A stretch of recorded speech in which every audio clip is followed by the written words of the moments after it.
I'd like to welcome everybody to the January 20th Killam School Building Committee meeting. I will go through the agenda. I'm going to take a quick roll call vote for attendance, and we have people online. So Pat? Here. Sean? I didn't see him. John? Coop, and I didn't see him. Chris? I'm here, but you are super quiet, Carla. Just bring the mic closer to you, maybe. Thank you. Is that better? Yes. Kirk? Thank Yes. Here. Ed is not here. Greg? Here. Nancy? Here. And John? John's here too. So I will quickly review the agenda. We're going to have public comment. We'll do liaison reports. Colliers will give a financial review. We will talk invoices for Colliers, LBA, and others. Commitments. We will talk about the with commitments of facilities clerk contract, the church parking lot license agreement, revised LBA amendment, and any others. We're going to have an update on the request for proposals. We'll have a schedule review, talk about prior meeting minutes, and any future agenda items and next meeting dates, and then adjourn. So I would like to, I am going to, Dave, I'm sorry. I'm going to put you on the spot if that's okay. And if you don't want to speak, that's okay too. But no problem. Can you hear me?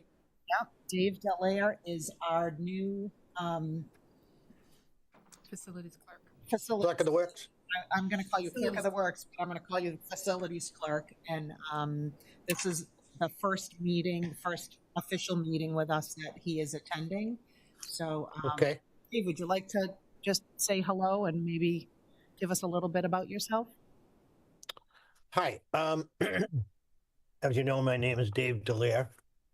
I was a superintendent for over 40 years with Gilbane, Tishman. I worked with Sharmet, Consigli.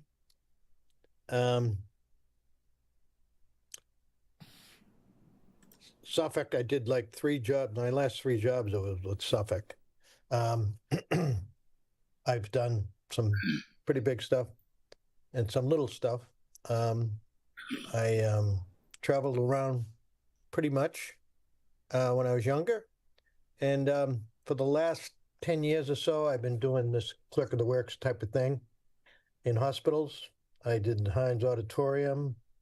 I did 2 buildings on, in the South End over by the Boston Medical Center and Charlestown. I did UMass Boston,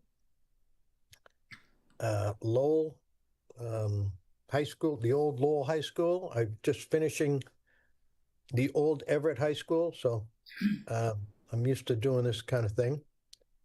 I did 2 jobs already with Reading, the 911 center, and the middle school. We did a roof on that a couple of years ago. So that's how I know Joe Huggins and those people. Thank you, Dave. I just turned like 71, so I'm looking to keep working, and I'm glad to be here. Great. Thank you, Dave. We're happy to have you. Does anybody? Great. Any questions or anything for Dave? You'll kind of learn. Everybody, I guess you'll meet all of us. For some you haven't met yet. We have 9 official people, voting members on the committee, but our committee has a lot more members than that. So, great. Okay. Thank you very much. Okay, we'll go to public comment. We have nobody in the room, and it doesn't look like we have anybody with hands raised. Okay, liaison reports. Anybody? Okay. I have one update about proprietary items, and this is kind of a heads up for our next meeting that we're going to be taking a vote in our next meeting for to approve a certain number of proprietary items. So these are items like security systems, PA system, building management system, and cores for your doors to ensure that we can specify exactly that system under Mass Public Bid Law. And in these cases, the systems are required to be proprietary from one specific manufacturer in order to interoperate with existing systems that you have in town. So I'll be sending out some additional information to the KSBC ahead of next meeting for your review, and then we'll have a vote. Great. Thank you. In terms of liaison, I think it's worth mentioning, Jenny, that we had a meeting to discuss the barrier along Haverhill Street. Yeah. And let Carla sit down first.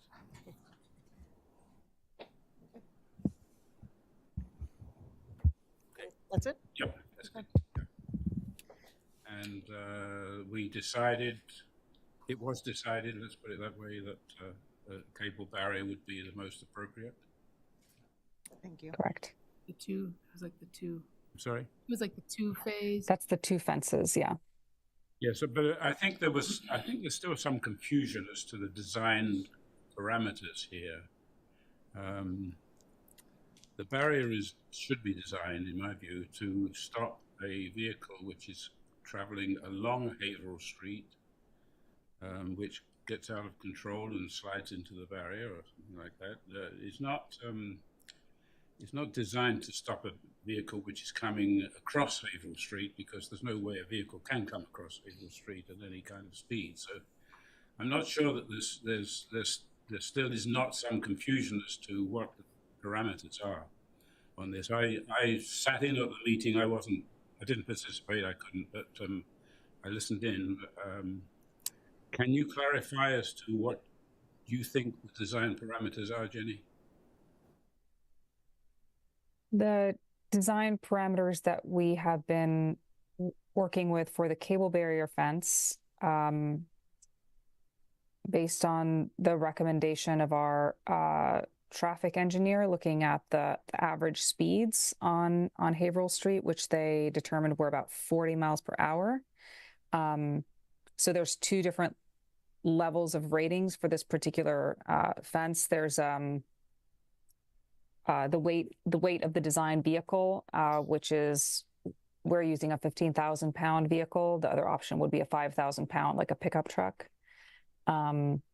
And we can either use 30 miles per hour or 50 miles per hour. So to be conservative and based on our traffic engineer's recommendation, the design vehicle is the 15,000 pound vehicle traveling at 50 miles an hour.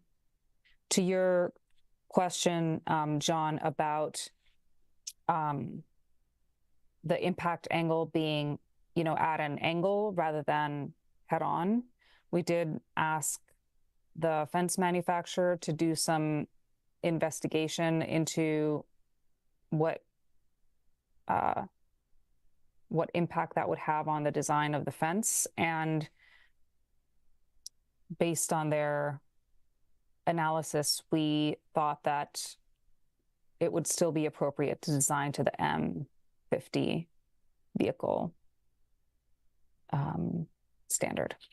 Traveling along Haverhill Street and getting out of control. In other words, it's highway barriers are designed they're not like barriers in secure facilities like military or embassies where you're designing to prevent a terrorist attack where people go head on.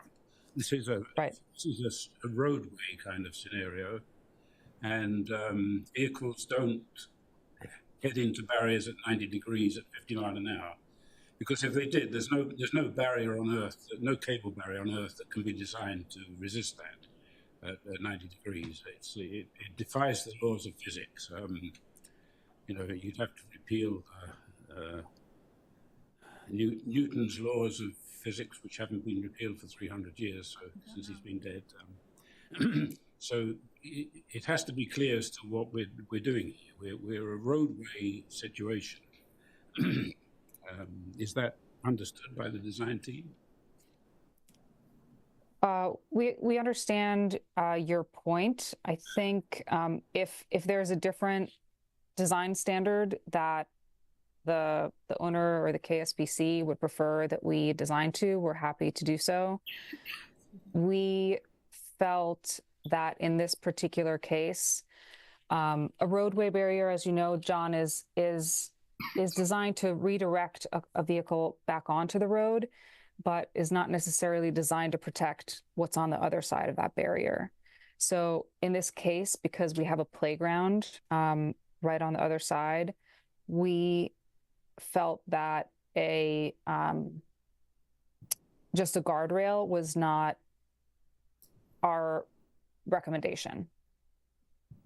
No, I agree with that. I just think that to design a cable barrier, you know, you can design big cable barriers and small cable barriers, expensive cable barriers and less expensive cable barriers. We have to fit the design to the need and not over-design it.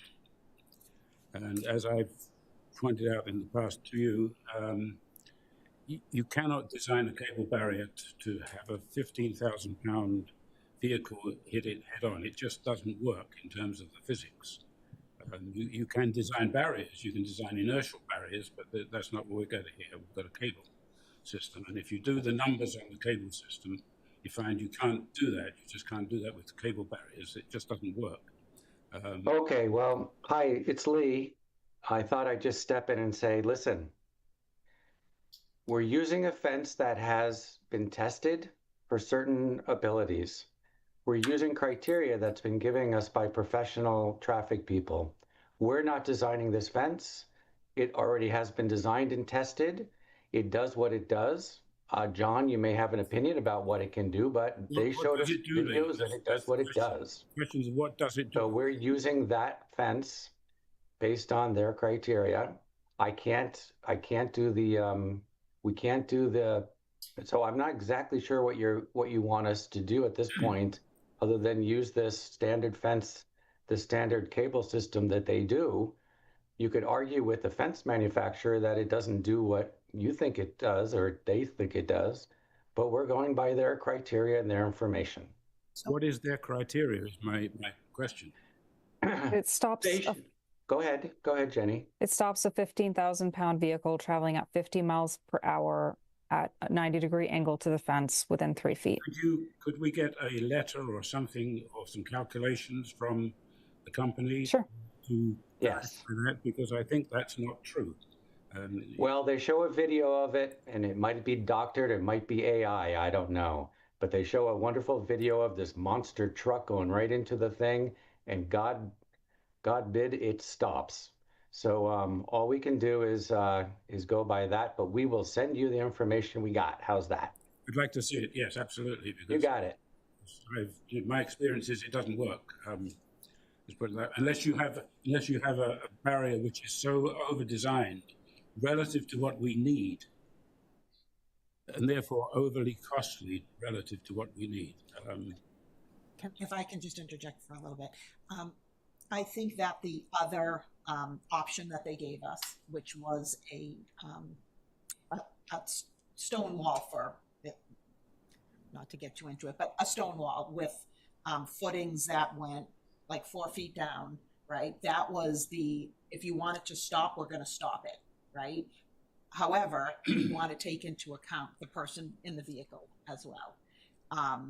And I think the people at the meeting we felt comfortable with this type of, for the, in terms of cost and what we needed, and certainly cost was not the factor in my opinion, cost is not the factor in a situation like this. The situation is, you know, with the police chief there, and with other people there, the traffic engineers and things like that, who understand what is traveling down that street. Are we going to be able to stop, you know, to prevent a vehicle from going into the playground? And I think that's what we went with, the protection for the students and protection for the driver too. I think it's a good idea to get those parameters just so we can have them. You know, we can put it in a packet so we can have them available. That's my take on it. And I know I've been harping a lot on it and asked for additional input and additional people there and all that. Okay. Having designed barriers before, I'd like to see their calculations. Sure. Because I don't believe what we're being told here. Okay. And if I'm wrong, I apologize, but Sure. you know, I've done the analysis of the inertia of the vehicle, and they're not designed for a 90-degree impact. And you cannot design a cable barrier for a 90-degree impact. Okay. That stops a vehicle within 3 feet without doing so much damage to the vehicle and putting the life of the driver in jeopardy. And that's not what highway barriers are for. They are meant to stop a vehicle gently so that people don't get killed who are in the vehicle. So we do not want to over-design this, because we're not doing anybody a favor, and it's going to cost a lot of money. And the foundations for the type of barriers that you use in an embassy or a military installation, the foundations are enormous. And we did not go with that option. No, we did go with that option. Is what I'm hearing. The foundations for a cable barrier are enormous. If you over-design it. So what I'm asking for is some clarity on the design. Okay. A set of calculations or something, or a video or something. We need to look at this a lot more than we've done so far, in my view. Okay. So I think that the cable barrier is perfectly fine. I think we need to talk about the aesthetics of it a little more, and I don't want it. I would personally not like it to look like an Amazon warehouse type of thing. You know, we need to integrate it with some landscaping, and I think Lee had the idea of not using this 3-foot concrete area that we've been talking about, but having it more landscaped. Yeah. I think that's perfectly fine. that's our next. Yeah. This. We're working. Go ahead, Jenny. We're working on integrating it with the landscape, with having that zone in between be landscaped, and we have a plan, and we're meeting with DPW Our next meeting. later this week. Yeah. You're gonna tell us about that. Okay, so I think LBA knows what we're looking for. Yep. We'll get some structural calculations for you, John. Madam Chair, we've heard from IT, and they're asking for us to speak right into the microphone like this when you're talking, because it's just low on the call. Thank you. Okay. Also, as far as the liaison report goes, just for folks, the parking at the church is one of the things that we're working on, so that we can park teachers there and potentially contractors. The parish is going through a discernment process about what they're doing with the 2 churches that they have. And we heard from our liaison at the church at the parish rather, that they expect to have a formal announcement from the committee, that discernment committee, after January 22nd. So we should know something hopefully later this week. And the feedback is that they don't feel that there will be any decision that endangers the opportunity to help the town work with parking. So it's just sort of more detail on how we can then go forward with a licensing agreement for that parking. Okay. Thank you. That's all, Madam Chair. Thank you. I will bring up we all received the 90% design docs. If anybody has any comments, if we could send them back to, maybe we'll send them back to Jenny. by email by the 28th if you want that to be incorporated into their submission to the MSBA. But after that date, it still will be addressed. It just wouldn't be included in the MSBA submission. I will report that we've had and continue to have numerous meetings on furniture. Not as easy as it sounds, but there's been we've had multiple meetings. We're having a test day where they are actually bringing in furniture into Killam gym, and for Rise, they'll do it for Rise, and they'll do it for the elementary school, where teachers will just be able to walk, and staff be able to walk around and say, you know, out of these 5 chairs, this is the one I like, and all that kind of stuff. Not worrying about colors or anything yet, but just functionality, just to help us kind of get down that process. So that will be a big to do as well. Anybody else for liaison reports? Okay. Okay. Justin, on financial review? Let me share my screen.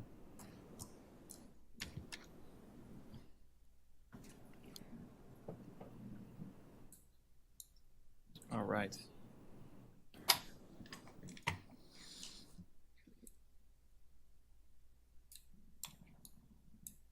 And Kirk, you've had time to go through all of these? Yes, everything looked fine. Thank you. Okay. So we currently have a construction budget of $101,521,394. Despite our estimated savings throughout our different packages, we're going to stay at the 101 for a budget until our bids are due. Spent to date for architectural engineering, we have $4,470,995. For administrative costs, we have spent a date of $2,266,576. And we currently are showing a project budget of $130,011,783, which will be adjusted as we get our project bids and general contractor bids.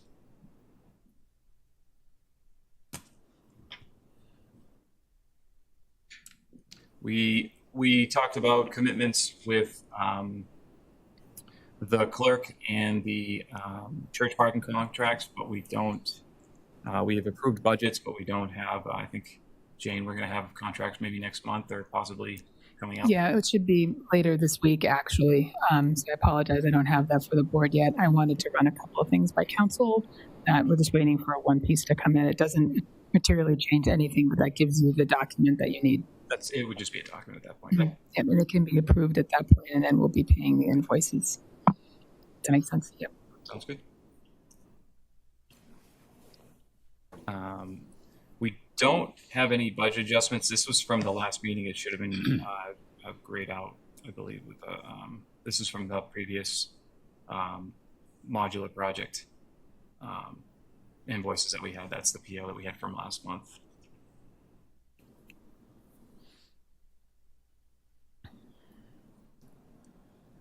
We have 2 invoices, one for LBA and one for Collier's project leaders. I had the totals and then I just lost it. Do you have the totals? Do you want to read it? I'll do it again. Yeah, do it again. That would be good. Okay, sorry. I do not have the totals because I did not add them together.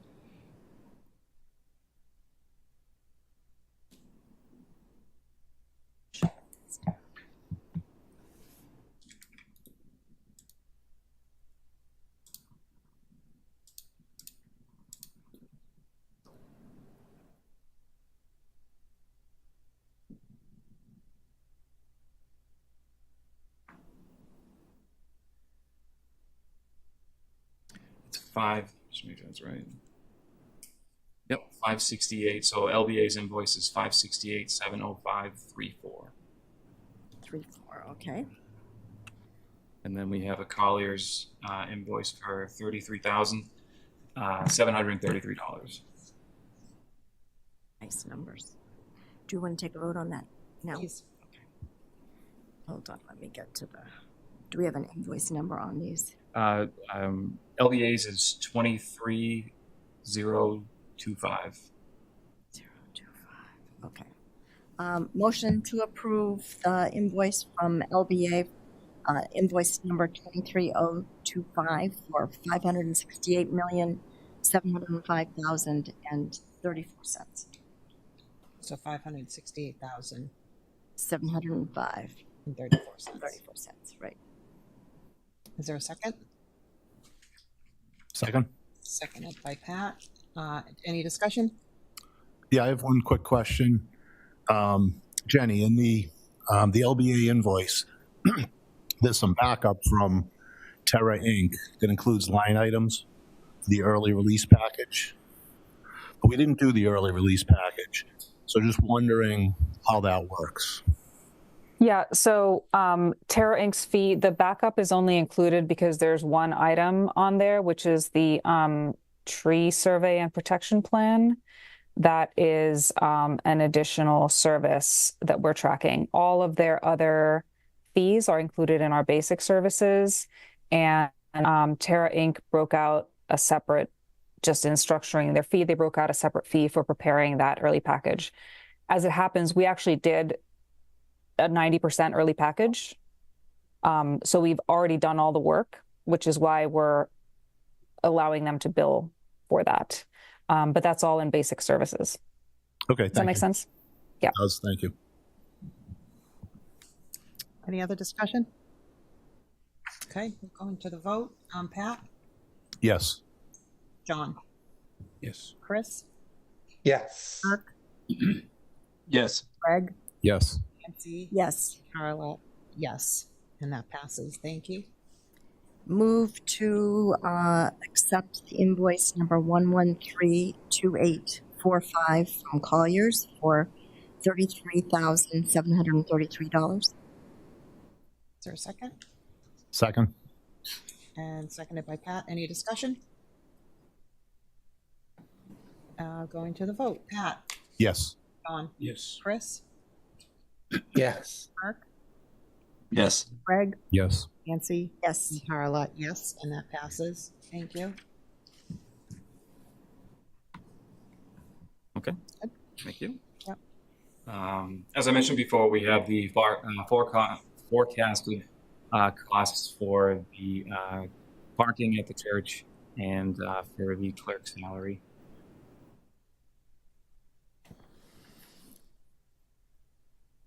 Our cash flow after these invoices will be pretty close in line, right, with what we are projecting. I think I do this every meeting and every project. I skip to the graph because I think the graph's a better representation of what we're trying to understand. So as we move on, you'll see this red line come up just a little bit. And as we get into construction, that's when our costs from all the subcontractors and general contractor and requisition fees start to ramp up in costs. Any questions on budget? Yep, sure. Not yet. Hi guys. In the packet you sent me, there were 3 invoices. Are we not going to approve the third one? Well, it came in. I didn't have. It didn't come into the same amount of time for the financial team to review, so I didn't. I just figured I'd provide, and if it came, we would approve it. But it's not in the budget that we just reviewed. Okay, so we'll approve it next one. Okay. Thanks, Josh.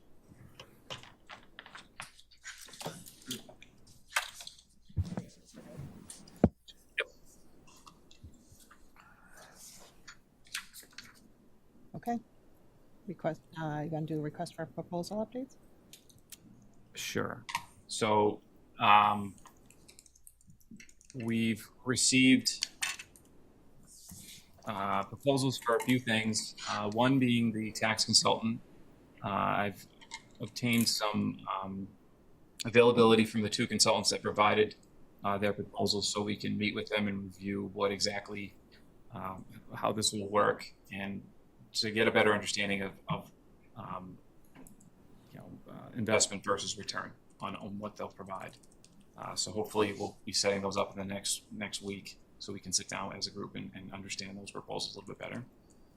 We have our proposals from our code review team that we're weighing out still. There's some questions that we've gone back and forth with a couple of them, mainly being making sure that the steel peer review is an actual steel peer review that's needed per code and not just a structural design. And then we have our construction materials testing, which is also being balanced to confirm we have the right information. And once we have that, we'll be able to share with the public and pass them along as far as our recommendations for approval. Okay. Was anything unexpected with the vote? The proposal? pricing? Yeah. Not really unexpected. The tax consultant, I don't really have that much experience with, so I didn't really know what to expect, but there was a $100,000 value. They kind of gave an estimated of what it might cost for similar projects, so I didn't really anticipate it being that much, but we'll find out when we meet with them and review the details. Okay. We did tonight, the bids for the early switchgear was due, and we did get some of those pricing, which came back really good. I don't think I can actually share the numbers yet, but they look great. So we're trending towards the budget. Okay.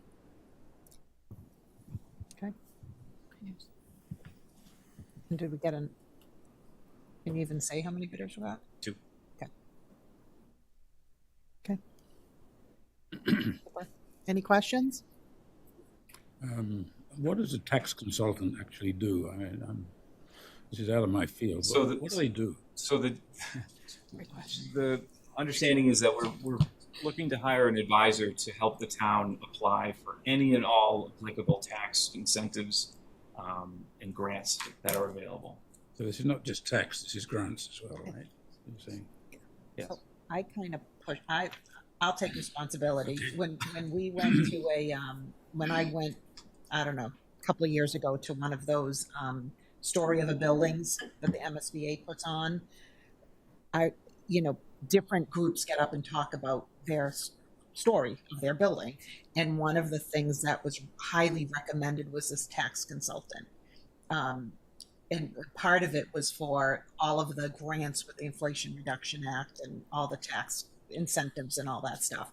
And they said their recommendation was to make sure you get somebody in early, so in case you have to design a certain way in order to get certain tax incentives or rebates at the end, that you should have somebody on board who specializes in that. And it was a very specialized group of people, like firm that would do this. So that's why we're bringing them on. Sorry. Carla, if I could add just a little bit more to that, I think the design team will get you any document you need to support submission to a grant. And we as the OPM will certainly assist you, but neither of us are really experts in this. And I think having that consultant, that's something that the town is going, or the district is going to be doing, is really submitting on those grants and the timing on those grants and everything, and having an expert in the field that could help with that. I think that's the other real big part of this, is that they're making sure that we're getting the documents in the right time period and getting everything submitted so we don't lose out on potential grants. Thank you, Mike.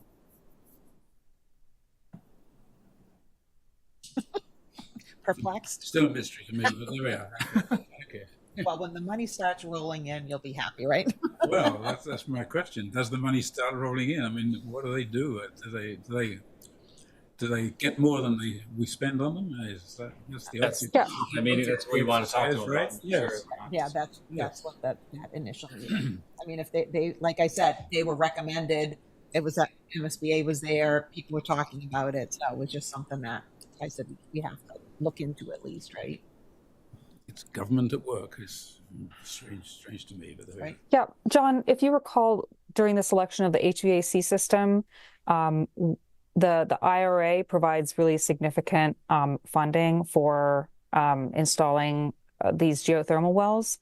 So I'd have to look back at at our projections of exactly what we anticipate that credit to be to the town, but it was over $1 million, I believe. So, but it is like a specialized filing through the IRS, and that's why we need a tax specialist.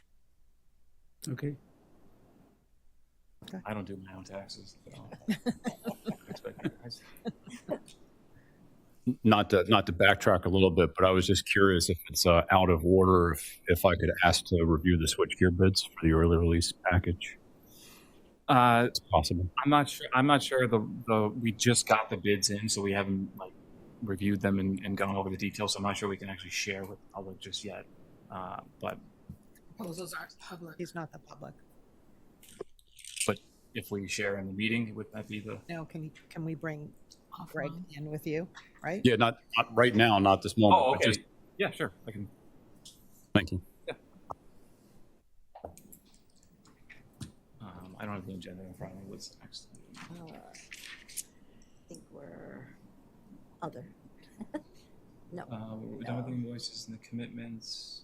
And we did. LBA's amendment. So we have an amendment that I believe it's 19 and 20. We went forward with 20, but not 19. So just to kind of inform the group, we need to revise what's called an attachment F, just to make sure that LBA's contract shows exactly what is current. So to avoid that other amendment that we didn't move forward with. So I'm not sure if that's I think it's a voting item, but just to be sure, just to tell the group that's what we're going to do. So we'll bring that to the group next time. Say that again for me. So attachment F breaks down what is in the contract for the designer for LBA. Yeah. It lists out all the amendments and the values. We have gone forward with amendment 20, and we didn't go forward with 19. So that updated attachment F should reflect the fact that that's voided. That's all. Gotcha. Yeah, look at that. Make sure we didn't miss anything. And then proposal update.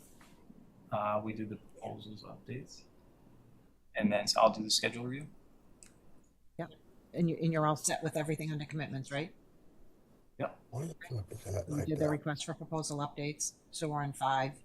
CPL Schedule review. Yep. So we're getting close to the date where we're going to be. I think it's next month that we're going to be submitting the 90% package to the MSBA. Let me see.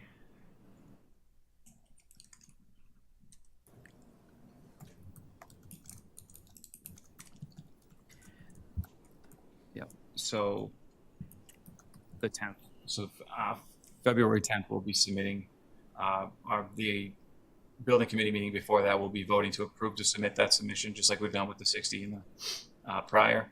I think we talked about last meeting about the committee that will be reviewing the general contractors. That will be kicking off next week. I'll be setting up a meeting to review with that committee that process and getting everything started. And yeah, we've received our switchgear packages, so we're in good shape. Okay. Any questions so far?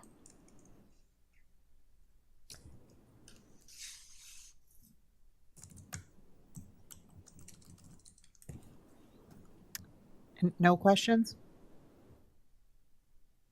Okay, so we're going to the MSBA design submission, the 90% by the end of the day on Tuesday, February 10th. Right. Okay. Perfect. Okay. Look at that. We're on approval of the 12:15 meeting minutes. Perfect.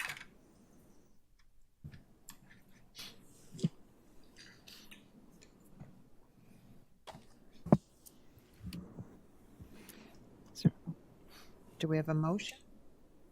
Oh, sorry. Go ahead. I have an amendment to the minutes. On page 2, at the bottom of the page, there's a vote on a motion that includes me voting in the affirmative. and I was not at that meeting. Okay. Bottom of page 2. Yep. Yeah, that right there. Okay. When we do these meeting minutes, we watch back the video of the recording, and it's on another project. It's helped a lot to when we make the motions. We clearly state who it is. Just moving forward. That'll help definitely with any kind of errors or things like that, because sometimes it's really hard to hear who stated it. So make that correction. No, sorry about that. Any other discussion? My motion. Motion first. Yeah, right. Move to accept the 12/15/2025 meeting minutes with the additional amendment from Greg Stella. Second. Seconded by Pat. Any further discussion? Okay, we'll move to the vote. Pat? Yes. John? Yes. Chris? Yes. Mark? Yes. Yes. Nancy? Yes. And Carla, yes. Perfect. Okay. Do we have any items for our next meeting that people would like to bring up?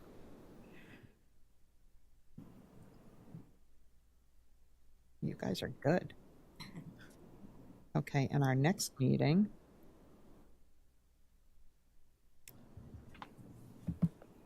We have it as the 16th. The 9th? Okay, we have XLT on there I have it on there for some reason. But we have it for March 9th. February. February.